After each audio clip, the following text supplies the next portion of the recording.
ಅಂತ ಅನ್ಸಲ್ಲ. ನೀವ್ ಹೇಳಿದ್ ಮಳೆ ಬಂದ್ಮೇಲೆ ಬಿಸಿಲು ಬರಲ್ಲ ಅಂತನ? ಮಳೆನ ಅಷ್ಟು ದೊಡ್ಡದಾಗಿ ಟ್ರೀಟ್ ಮಾಡಕ್ ಹೋಗಬೇಡಿ. ದರ್ಶನ್ ಎಲ್ಲಿ ಇವನಲ್ಲಿ ಅವನ್ 6 ಅಡಿ 3 ಅಡಿ.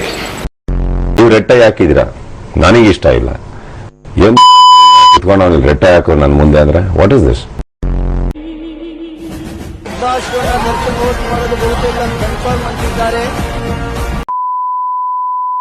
ನನ್ನ ಸಮಸ್ತ ಪ್ರೀತಿಯ ಕನ್ನಡಿಗರ ಕುಟುಂಬಕ್ಕೆ ಈ ನಿಮ್ಮ ಪ್ರೀತಿಯ ಭಾರದ್ವಾಜ್ ಅವರೆಯಿಂದ ನಮಸ್ತೆ, ಗುಡ್ ಈವ್ನಿಂಗ್ ಹಾಗೂ ವೆಲ್ಕಮ್.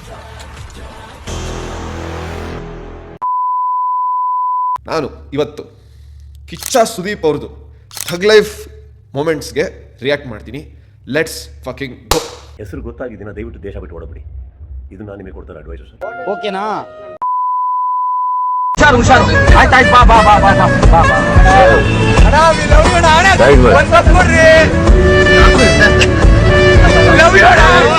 ವಾಪಸ್ ಬೇಡ.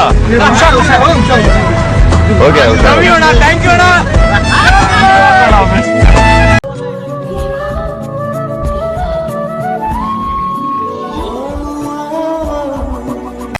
7 ವರ್ಷದ ಹಿಂದೆ ವಿಡಿಯೋ. ಸುದೀಪ್ ಸರ್ ಅವ್ರಿಗೆ ಫ್ಯಾನ್ಸ್ ಮೇಲೆ ಎಷ್ಟು ಪ್ರೀತಿ ಇದೆ ಅಂತ ಈ ವಿಡಿಯೋಲೆ ತೋರಿಸುತ್ತೆ. ಲೈಕ್ ಅವ್ರ ಜೊತೆ ಫುಲ್ಲು ನಗ್ನಗ್ತಾ ಇರೋದು, ಖುಷಿಯಾಗಿರೋದು. 7 ವರ್ಷದ ಹಿಂದೆ ವಿಡಿಯೋ. ಎಷ್ಟು ಇದು ಥಗ್ ಲೈಫ್ ಅನ್ನೋಕ್ಕಾಗಲ್ಲ, ಇದಕ್ಕೆ ಹೋಲ್ಸಮ್ ಲೈಫ್ ಅನ್ಬೋದು.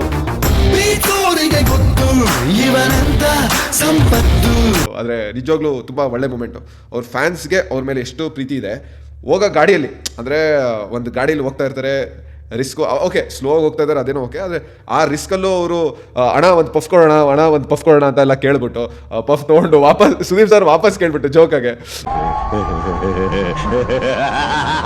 ಡಿ ಬಾಸ್ ಅವ್ರದ್ದು ಒಂದು ಇದೇ ಥರ ಕ್ಲಿಪ್ ಇತ್ತು. ಅದರಲ್ಲಿ ಅವರು ಡಿ ಬಾಸ್ ಅವರು ಯಾರೋ ಒಬ್ರು ಫಾಸ್ಟಾಗಿ ಓಡಿಸ್ಕೊಂಡು ವಿಡಿಯೋ ತೆಗಿತಾ ಇದ್ರು ಡಿ ಬಾಸ್ ಅವ್ರದ್ದು.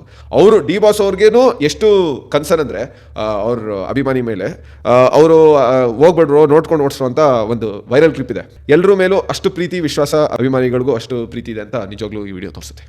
ಹೌದು ಸ್ವಾಮಿ. ಸುದೀಪ್ ವರ್ಸಸ್ ಗಣೇಶ್.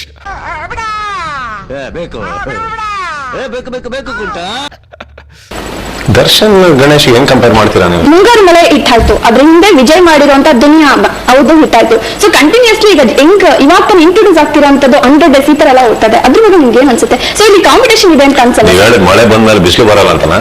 ಖಂಡಿತ ಬಂದ್ರೆ ಬರುತ್ತೆ, ಹೋದ್ರೆ ಶಾಕ್ಬೇಡಿ. ಮಳೆ ಬಂದ್ಮೇಲೆ ಬಿಸಿಲು ಬರಲ್ಲ ಅಂತ 15 ವರ್ಷದ ವಿಡಿಯೋ. ಮುಂಗಾರು ಮಳೆ ರಿಲೀಸ್ ಆಗಿ 15 ವರ್ಷ ಆಗಿದೆಯಾ? ಓ ಮೈ ಗಾಡ್, ಕ್ರೇಜಿ.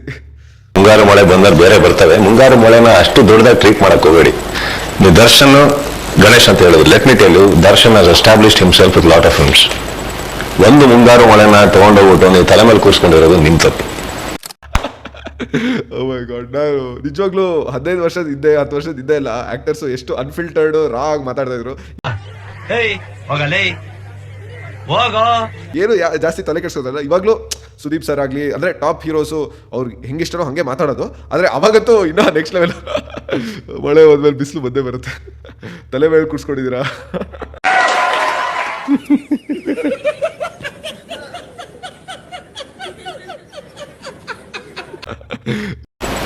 ಮಳೆ ಹೋದ್ಮೇಲೆ ಬಿಸಿಲು ಬರುತ್ತೆ. ಸೊ ಎಲ್ಲಿವರೆಗೆ ನೀವು ಒಂದು ಒಳ್ಳೆ ಸಿನಿಮಾ ಮಾಡ್ತೀರಾ, ನೀವು ಸಕ್ಸಸ್ ಕೊಡ್ತೀರಾ. ಯಾವತ್ತು ಒಬ್ಬ ಕಲಾವಿದ ಅವನೇ ಕತೆ ಬರೆದು ಅವನೇ ಡೈರೆಕ್ಟ್ ಮಾಡಿ ಅವನೇ ಪ್ರೊಡ್ಯೂಸ್ ಮಾಡಿ ನಿಲ್ತಾನೆ ನೋಡಿ, ಅಷ್ಟು ಕ್ರೆಡಿಬಿಲಿಟಿ ತಗೊಂಡು ಒಬ್ಬನಿಗೆ ಕೊಡಿ. ಎಷ್ಟು ಜನ ದೇವರುಗಳಿದೀವಿ ಇಲ್ಲಿ. ದರ್ಶನ್ ಅಂತ ನೀವು ಒಂದು ಮಾತಾಡಿದೆ. ದರ್ಶನ್ ಎಲ್ಲಿ ಇವನಲ್ಲಿ ಅವನ್ 6 ಅಡಿ 3 ಅಡಿ. ಸೊ ಅರ್ಥ ಮಾಡ್ಕೊಳ್ಳಿ.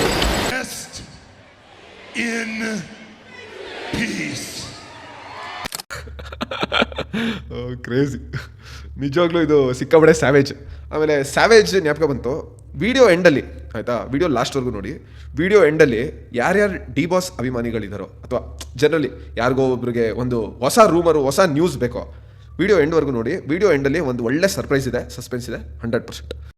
ನನಗೆ ಸಿಟ್ಟು ಇಲ್ಲ, ಬೇಜಾರು ಇಲ್ಲ, ಪ್ರೀತಿನೂ ಇಲ್ಲ, ವಿಶ್ವಾಸನೂ ಇಲ್ಲ, ಏನು ಇಲ್ಲ, ಪ್ಲೇನ್. ನಾನು ಮಾಡೋದು ಸರಿ, ನಾನು ಹೇಳಿದ್ದು ಕೇಳಬೇಕು, ನಾನು ಹೇಳಿದ್ರೆ ತಪ್ಪು ಅಂತ ನಾನೇ ಕೇಳಬೇಕು. ನೀವನ್ಸಿ ನೀವು ಮಾಡ್ತಾ ಇದ್ದೀರಾ, ನೀವನ್ಸ ನೀವು ಇರ್ತೀರಾ, ನೀವು ಹೇಳಿದ್ದೆ ಸರಿ ಅಂತ ನೀವು ಅನ್ಕೊಂಡಿದ್ದೀರಾ ಅನ್ನೋದು ತಪ್ಪು ಅಂತ ನಾನು ಹೇಳಕ್ಕಾಗತ್ತೆ. ಇವಾಗ ನನ್ನ ಅನಿಸಿಕೆ ಕರೆಕ್ಟ್ ಅಂತ ಹೇಳ್ಯಾರ. ಈಗ ನೀವು ರೆಟ್ಟೆ ಹಾಕಿದ್ದೀರಾ, ನನಗಿಷ್ಟ ಇಲ್ಲ. ಏನ್ ಇಟ್ಕೊಂಡು ರೆಟ್ಟೆ ಹಾಕೋ ನನ್ನ ಮುಂದೆ ಅಂದ್ರೆ ವಾಟ್ ಇಸ್ ದಿಸ್? ಮೀಟರ್ ಬೇಕು, ಮೀಟರ್. ನಿಮ್ಗೆ ಆತರ ಯಾವುದೇ ಇಲ್ಲ. ನಿಮ್ಮ ಜೀವನ ನೀವು ಹುಟ್ಟಿದ್ರಿ ಸ್ವಾಮಿ, ನೀವ್ ಹೆಂಗನ ಜೀವನ ನಿಮ್ ಜೀವನ ನೀವು ನಡೆಸೋ ಅಧಿಕಾರ ನಿಮಗಿಲ್ಲ ಅಂದಲ್ಲ ಹುಟ್ಟಿಯನ್ನು ನೀವು ಪ್ರಯೋಜನ ನಾನು ಕೇಳ್ತಾ ಇರೋದು. ಇಂಟರ್ವ್ಯೂ ಅವರು ಸುದೀಪ್ ಸರ್ ಜೊತೆ ಎದುರಾಕೋತಾರೆ. ಅಯ್ಯೋ ಸುದೀಪ್ ಸರ್ ಯಾರ್ಯಾರನೋ ಬಿಟ್ಟಿಲ್ಲ, ಯಾರೋ ಒಬ್ಬ ನಾರ್ಮಲ್ ನಿಂಗೆ ಯಾರೋ ಒಬ್ಬ ಇಂಟರ್ವ್ಯೂ ಬಿಡ್ತಾರ? ಅಯ್ಯೋ ನನ್ನ ಹತ್ರ ಬೇಡ, ನಾನು ಸರಿ ಇಲ್ಲ.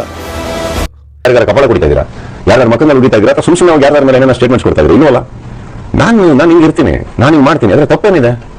10,000 ಜನ ಹತ್ರ ಬಂದಾಗ ತಲೆ ಕೆಡಿಸ್ಕೋಬಾರ್ದು. ಅದ್ರ ಬಗ್ಗೆ ಎಷ್ಟು ಜನ ಬಗ್ಗೆ ತಲೆ ಕೆಡಿಸ್ಕೊತೀರಾ? ಆ ಜನ ನಿಮಗೆ ತಲೆ ಕೆಡಿಸ್ಕೊಂತಾ ಇದ್ದಾರೆ ಅಂದ್ರೆ ನೀವೇನೋ ಜೀವನದಲ್ಲಿ ಮಾಡ್ತಾ ಇದ್ದೀರಾ ಅಂತ ಅರ್ಥ. ಇವಾಗ ಯೂಟ್ಯೂಬ್ ಅಲ್ಲಿ ಅಥವಾ ಇನ್ಸ್ಟಾಗ್ರಾಮ್ ಅಲ್ಲಿ ಸೋಷಿಯಲ್ ಮೀಡಿಯಾಲಿ ಯಾರೋ ಒಬ್ರು ಏನೋ ಒಂದು ಮಾಡ್ತಾ ಇದ್ದಾರೆ, ಯಾರೋ ಒಬ್ರು ಮೇಲೆ ಹೋಗ್ತಾ ಇದ್ದಾರೆ ಅಂದ್ರೆ ಸಾವಿರಾರು ಜನ ಲಕ್ಷಾನ್ಗಟ್ಲೆ ಜನ ಲೈಕ್ ಮಾಡ್ಬೋದು, ನಿಮ್ಮನ್ನ ಹೊಗಳ್ಬೋದು, ಆದರೆ ಯಾವಾಗಲೂ ಹೇಟ್ ಕಮೆಂಟ್ಸು ಹೇಟು ಇದ್ದೇ ಇರುತ್ತೆ. ಸೊ ಇದು 10 ವರ್ಷದ ಹಿಂದೆ ಮಾತು, 10 ವರ್ಷದ ಹಿಂದೆನೇ ಇಷ್ಟು ಒಳ್ಳೆ ಅಡ್ವೈಸ್ ಕೊಡ್ತಾ ಇದ್ದಾರೆ. ನಿಜವಾಗ್ಲೂ ಯಾರ್ದು ಜನ ಮೇಲ್ಗಡೆ ಹೋಗ್ತಾ ಇದ್ರೆ ಯಾರೋ ಕೆಳಗೆ ತರೋರು ಇದ್ದೇ ಇರ್ತಾರೆ. ಸೊ ನಾವೇನು ತಲೆ ಕೆಡಿಸ್ಕೊಬಾರ್ದು. ನಮ್ಮ ಸ್ವಾಮಿ ನಮಗೂ ಬುದ್ಧಿ ಬಂದಿದೆ, ನಮಗೂ ಬುದ್ಧಿ ಬಂದಿದೆ. ಮಾಡೋದಕ್ಕೆ ನಾನು ಹೇಳ್ತಾ ಇರೋದು ಇನ್ನೊಂದು, ನಿಮ್ಮನ್ನ ಅರ್ಥ ಮಾಡ್ಕೊಂಡವ್ರು ಯಾರು ನಿಮ್ಮ ಬಗ್ಗೆ ಅಷ್ಟು ಕೇವಲ ಮಾತಾಡೋಕೆ ಸಾಧ್ಯ ಇಲ್ಲ. ನಾನು ಹೇಳಿದ್ರೆ ಯುವರ್ ಲೈಫ್ ಇಸ್ ಯೋರ್ಸ್, ನೀವು ಲೀಡ್ ಇಟ್. ನಿಮ್ಮ ಸಂಪೂರ್ಣವಾಗಿ ಯಾಕಂದ್ರೆ ಸತ್ತೋದ್ಮೇಲೆ ನೀವು ಒಬ್ಬರೇ ಸಾಯೋರು, ಯಾರು ಬರಲ್ಲ ನಿಮ್ಮ ಜೊತೆಗೆ. ಹಂಗಿದ್ದಾಗ ನೀವು ಪ್ರಪಂಚನೆಲ್ಲ ಕನ್ವಿನ್ಸ್ ಮಾಡ್ತೀನಿ ಅಲ್ಲ. ಈಗ ಒಂದು ಕನ್ನಡ ಚಿತ್ರರಂಗದಲ್ಲಿ ಸುದೀಪ್ ಅವರನ್ನ ಬಹಳ ಅರ್ಗನ್ಸ್ ಆಗಿರ್ತಾರೆ, ಅವರು ಅವ್ರದೇ ಆದಂತ ಕಲ್ಪನೆ ಇರ್ತಾರೆ, ಬೇರೆ ಯಾರು ಮಾತು ಕೇಳೋದಿಲ್ಲ, ಅವ್ರಿಗೆ ಅನ್ಸಿದ್ದೆ ಮಾಡ್ತಾರೆ. ತಪ್ಪ ನನಗೆ ಅನ್ಸಿದ್ದು ನಾನು ಮಾಡ್ತಪ್ಪ. ಮ್ಯಾಕ್ಸ್ ಹತ್ರ ಮಾತಾಡ್ತಾ ಇದ್ದೀರಾ, ಮ್ಯಾಕ್ಸಿಮಮ್ ಸೈಲೆನ್ಸ್ ಇರಲಿ. 9 ವರ್ಷದ ಹಿಂದೆನೂ ಇದೇ ಸೀನು, ಇವಾಗಲೂ ಸುದೀಪ್ ಸರ್ದು ಇದೇ ಸೀನು. ಮ್ಯಾಕ್ಸ್ ಮೂವಿದು ಪ್ರೊಡ್ಯೂಸರು ಅವರೇ ಆ್ಯಕ್ಟರು, ಲೈಕ್ ಕೆಲವು ಡೈಲಾಗ್ಸು ಅವರೇ ಕಾಂಟ್ರಿಬ್ಯೂಟ್ ಮಾಡಿರ್ತಾರೆ. ಆಮೇಲೆ ಇವಾಗಲೂ ಬಿಗ್ ಬಾಸ್ ಇವಾಗ ನೋಡಿದ್ರೆ ಅಷ್ಟು ದೊಡ್ಡ ಶೋ, ಅಷ್ಟು ಒಳ್ಳೆ TRP ಬರ್ತಾ ಇದೆ ಅಂತ ಹೇಳ್ತಾರೆ. ಸೊ ಅಷ್ಟು ದೊಡ್ಡ ಶೋ, ಅಷ್ಟು ಪ್ರಾಫಿಟಬಲ್ ಶೋನ ಅವರು ಪೀಕಲ್ಲಿದ್ದಾಗ, ಅಂದರೆ ಎಲ್ಲರೂ ಇವಾಗ Sudeep sir is equal to big boss equal to Sudeep sir ಅಂತ ಹೇಳಿದ್ಮೇಲೆ ಪೀಕಲ್ಲಿದ್ದಾಗ ಸುದೀಪ್ ಸರ್ ಬಿಡ್ತಾ ಇದ್ದಾರೆ ಅಂದರೆ ಯಾರ ಮಾತು ಇವಾಗಲೂ ಅವರು ಕೇಳಲ್ಲ. ಮಾತಲ್ಲಿದೆ ಗತ್ತು ಗಮ್ಮತ್ತು ಯಾವತ್ತು. ಯಾವ್ದು ಆರೋಗ್ಯನ್ಸ್ ಅಂತ ಇದ್ರು ಇವತ್ತು ಅದನ್ನ ಒಳ್ಳೆತನ ಅಂತಾರೆ, ಆಟಿಟ್ಯೂಡ್ ಅಂದಿದ್ದು ಇಲ್ಲ ಸ್ಟ್ರೇಟ್ ಫಾರ್ವರ್ಡ್ ಅಂತಾರೆ. ಪ್ರತಿ ಸತಿ ಸಿನಿಮಾ ಸಕ್ಸಸ್ ಆದಾಗಲೂ ಎಲ್ಲರೂ ಬಂದು ಹೇಳಿರೋದು ಸಿನಿಮಾ ಚೆನ್ನಾಗಿ ಹೋಗಿಲ್ಲ ಅಂತ. ಯಾರೂ ಓಪನ್ ಆಗಿ ಬಂದು ಸರ್ ನಿಮ್ಮ ಸಿನಿಮಾದಿಂದ ದುಡ್ಡಾಯ್ತು, ನಿಮ್ಮ ಸಿನಿಮಾದಿಂದ ನನಗೆ ಒಳ್ಳೇದಾಯ್ತು ಅಂತ ಯಾರು ಹೇಳಿಲ್ಲ. ನನಗೆ ಅತಿ ಹೆಚ್ಚು ಓಪನಿಂಗ್, ನಾನೇ ಇದು ನಾನೇ ಅದು, ನಾನು ಆ ಲೀಗಲ್ಲೇ ಬಿಡಲ್ಲ. ಯಾವಾಗಲೂ ಎಷ್ಟೊಂದು ಜನ ಅವ್ರದ್ದೇ ಕೊಚ್ಕೋತಾರೆ ಹಿಂಗೆ ಅಂತ. ಲೈಕ್ ಯಾವತ್ತೂ ಲೈಫಲ್ಲಿ ನನ್ನ ಪ್ರಕಾರ ಹಂಬಲ್ ಆಗಿರಬೇಕು. ಜಾಸ್ತಿ ನಾನೇ ಇದು, ನಾನೇ ಗ್ರೇಟು, ನಾನೇ ಹಿಂಗೆ ಅಂತ ಆ ಥರ ನಿಮ್ಗೆ ಬಿಲೀಫ್ ಇರಬೇಕು. ಆದರೆ ಎಲ್ಲರ ಮುಂದೆ ಹೇಳೋದು ಅದು ನನ್ನ ಅಭಿಪ್ರಾಯದಲ್ಲಿ ಕರೆಕ್ಟ್ ಇಲ್ಲ ಅಂತ ಅನ್ಕೋತೀನಿ. ಓಕೆನಾ? ಅಂದ್ರೆ ರಿಯಲ್ ಲೈಫ್ ಅಲ್ಲಿ ಒಂದು ಕಂಪ್ಲೀಟ್ ಪೊಲೀಸ್ ಪವರ್ ಮತ್ತೆ ಪೊಲಿಟಿಕಲ್ ಪವರ್ ಸಿಗುತ್ತೆ. ಏನ್ ಕ್ಲೀನ್ ಮಾಡಕ್ಕೆ ಇಷ್ಟಪಡ್ತೀರಾ, ಏನ್ ಬದಲಾಯಿಸಕ್ಕೆ ಇಷ್ಟಪಡ್ತೀರಾ ಸರ್?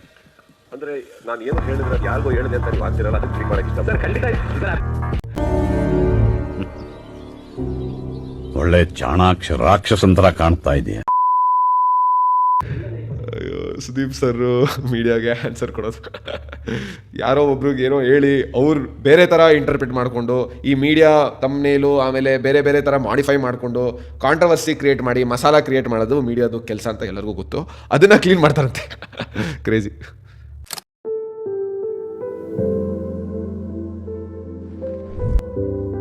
ಕನ್ನಡದಲ್ಲಿ ಇವಾಗ ಕನ್ನಡದ ಪರವಾಗಿ ನಿಂತ್ಕೊಂಡಿದ್ದು ಕಿಚ್ಚ ಸುದೀಪ್ ಅವರು ನಿಜವಾಗ್ಲೂ ಆಲ್ಮೋಸ್ಟ್ ಕೋವಿಡ್ ಆಗ ಟೈಮಲ್ಲಿ ನ್ಯಾಷನಲಲ್ಲಿ ಫುಲ್ಲು ಈ ಥರ ಡಿಬೇಟ್ ಇತ್ತು, ಹಿಂದಿ ನ್ಯಾಷನಲ್ ಲ್ಯಾಂಗ್ವೇಜು ಹಿಂಗೆ ಅಂತ. First of all Hindi national language ಅಲ್ಲ, ಅದನ್ನು ಕ್ಲಾರಿಫೈ ಮಾಡಿಬಿಟ್ಟು ಕಿಚ್ಚ ಸುದೀಪ್ ಅವರು ಅವ್ರಿಗೆ ಕೇರೇ ಇಲ್ಲ. ಅವರು ಅಜಯ್ ದೇವ್ಗನ್ ಅವರು ಬಾಲಿವುಡ್ ಆಗಿರಲಿ, ಪ್ರೊಡ್ಯೂಸರ್ ಆಗಿರಲಿ, ದೊಡ್ಡ ಸ್ಟಾರ್ ಆಗಿರಲಿ, ಕೇರೇ ಇಲ್ಲ. ಅವರು ರೆಸ್ಪೆಕ್ಟ್ಫುಲಿ ಅವ್ರದ್ದೇನು ಒಪಿನಿಯನ್ ಇತ್ತೋ, ಕಾಂಟ್ರವರ್ಸಿ ಏನೋ ಆಯಿತು, ಕಾಂಟ್ರವರ್ಸಿ ಆಯಿತು, ಬಟ್ ರೆಸ್ಪೆಕ್ಟ್ಫುಲಿ ಅಷ್ಟು ಸಾಫ್ಟಾಗಿ ಅಷ್ಟು ದೊಡ್ಡ ಹೀರೋಗೆ ಆ ಥರ ರೆಸ್ಪಾಂಡ್ ಮಾಡಿರೋದು, ಆಮೇಲೆ ನಮ್ಮ ಕರ್ನಾಟಕಕ್ಕೆ ಸ್ಟ್ಯಾಂಡ್ ತೊಗೊಂಡಿರೋದು ನಿಜವಾಗ್ಲೂ ಹ್ಯಾಟ್ಸ್ ಆಫ್ ಸರ್. ಇನ್ನೇ ಒಂದು ಇಂಟು ಕೊಡ್ತೀನಿ, ನನ್ನ ಹತ್ರ ಬೇಡ, ನಾನು ಸರಿ ಇಲ್ಲ. ಗೌರವ ಶುರುವಾಗದೆ ನಿಮ್ಮೆಲ್ಲರನ್ನೂ ನೀಟಾಗಿ ಕೂರಿಸ್ಕೊಂಡು ನಿಂತ್ಕೊಂಡು ಮಾತಾಡ್ತಾ ಇದ್ದೀನಲ್ಲ, ಅಲ್ಲಿಂದ ಮೊದಲನೇ ಗೌರವ ಸ್ಟಾರ್ಟ್ ಆಗಿದೆ. ಇಷ್ಟ ಇದ್ರೆ ಇರಿ, ಬಾಗಿಲು ತೆಕ್ಕೊಂಡು ಹೋಗ್ತಾ ಇರಿ. ಆ ಮೈಕಲ್ಲು ಯಾವುದೋ ಒಂದು ರಿಯಾಲಿಟಿ ಶೋ ಇಂದ ಏನೋ ಒಂದು ಮಾಡ್ಕೊಂಡು ಬಂದಿದ್ದಾನೆ. ಹೋಗಿ ಕಿಚ್ಚ ಸುದೀಪ್ ಸರ್ ಮುಂದೆ ಹಿಂಗೆ ಲೆಥಾರ್ಜಿಕ್ಕಾಗಿ ಹಿಂಗೆ ಅಂತ ಏನೋ ಮಾಡ್ತೀವಿ ಏನೋ ಒಂದು ಆ್ಯಟಿಟ್ಯೂಡ್ ಎಲ್ಲ ಯಾರಿಗೆ ತೋರಿಸ್ತಾ ಇದೆಯಪ್ಪ ನೀನು? ಇದು ಲಾಸ್ಟ್ ಸೀಸನ್ ಕತೆ 1 ವರ್ಷ ಆಗಿದೆ, ಅದು ಬೇರೆ ಪ್ರಶ್ನೆ. ಆದರೆ ಸುದೀಪ್ ಸರ್ಗೆ ಗೊತ್ತಿರೋರು, ಆ್ಯಕ್ಟರ್ಸು, ಹೀರೋಸು, ಪಾಲಿಟಿಷಿಯನ್ಸೇ ಅವ್ರ ಮುಂದೆ ಬಂದ್ಬಿಟ್ಟು ಎಷ್ಟು ರೆಸ್ಪೆಕ್ಟಿಂದ ಮಾಡಿದ್ರೆ. ಆಮೇಲೆ ಇವ್ನು ಯಾರು ಅದು ಕಂಪೇರ್ ಮಾಡಿದ್ರೆ ಅಲ್ವಾ, ಸುದೀಪ್ ಸರ್ ಕಂಪೇರ್ ಮಾಡಿದ್ರೆ ಟೆಂಗ್ ಮುಂದೆ ಮಾಡ್ದಂಗೆ ಆಡೋದನ್ನ ಬಿಡಿ. ಮಾತುಗಳು ಗೊತ್ತಾ? ಏನ್ ಮಾತಾಡ್ತಾ ಇದಾರೆ? ನೀವು ಮಾತು ಕಮ್ಮಿ ಆಡಿದ್ರ, ನೀವು ಮಾತು ಕಮ್ಮಿ ಆಡಿದ್ರ, ನೀವು ಮಾತು ಕಮ್ಮಿ ಆಡಿದ್ರ, ನೀವು ಏನ್ ಆಡಿಲ್ಲ. ಮಾತಾಡ್ತಾರೆ ಎಕ್ಕಡ ಅಂತೀರ, ಹೇಳಿ ಎಕ್ಕಡ, ಅದು ಎಕ್ಕಡ ಕಾಲ ನಿಜವಾಗ್ಲೂ ಹುಚ್ಚ ವೆಂಕಟ್ ಸೀಸನ್ ಅಲ್ಲಿ ಎಷ್ಟು ಸಿಟ್ಟು ಸುದೀಪ್ ಸರ್ ಅವ್ರಿಗೆ ಬಂದಿದೆಯೋ ಅದು ನಾನು ಬೇರೆ ಯಾವುದೇ ಸೀಸನ್ ಅಲ್ಲೂ ನೋಡಿಲ್ಲ. ನಾನು ಎಷ್ಟೊಂದು 3-4 ಸೀಸನ್ ನೋಡಿದ್ದೀನಿ ಬಿಗ್ ಬಾಸ್ದು, ಆದ್ರೆ ಅಷ್ಟು ಸಿಟ್ಟು ಅಂದ್ರೆ ಯಾವ ಲೆವೆಲ್ ಸಿಟ್ಟು ಸುದೀಪ್ ಸರ್ಗೆ ಬಂದಿದ್ದು ಅಂದ್ರೆ ಬರ್ಸಿದ್ದು ಅಂದ್ರೆ ಬರೀ ಹುಚ್ಚ ವೆಂಕಟ್ ಅನ್ಸರೆ. ಅದು ಬಿಟ್ರೆ ಆರ್ಯವರ್ಧನ್ ಗುರುಜಿ ಮೇಲೂ ಸ್ವಲ್ಪ ಸಿಟ್ಟು ಬಂದಿತ್ತು, ಆದ್ರೆ ಈ ಲೆವೆಲ್ ಇರ್ಲಿಲ್ಲ. ಈ ಲೆವೆಲ್ ಅದು ಬೇರೆ ಸುದೀಪ್ ಸರ್ ಕೋಪ, ಅಯ್ಯೋ ಕ್ರೇಜಿ. ಅವಾಗೆಲ್ಲ ಬಿಗ್ ಬಾಸ್ ಆಕ್ಚುಲಿ ಚೆನ್ನಾಗಿತ್ತು. ಇವಾಗ ಒಂಥರ ರಿಪೀಟೆಡ್ ಸ್ಕ್ರಿಪ್ಟ್, ರಿಪೀಟೆಡ್ ಥಿಂಗ್ಸ್ ಆಗ್ತಾ ಇದೆ ಅಂತ ನನ್ನ ಅಭಿಪ್ರಾಯ.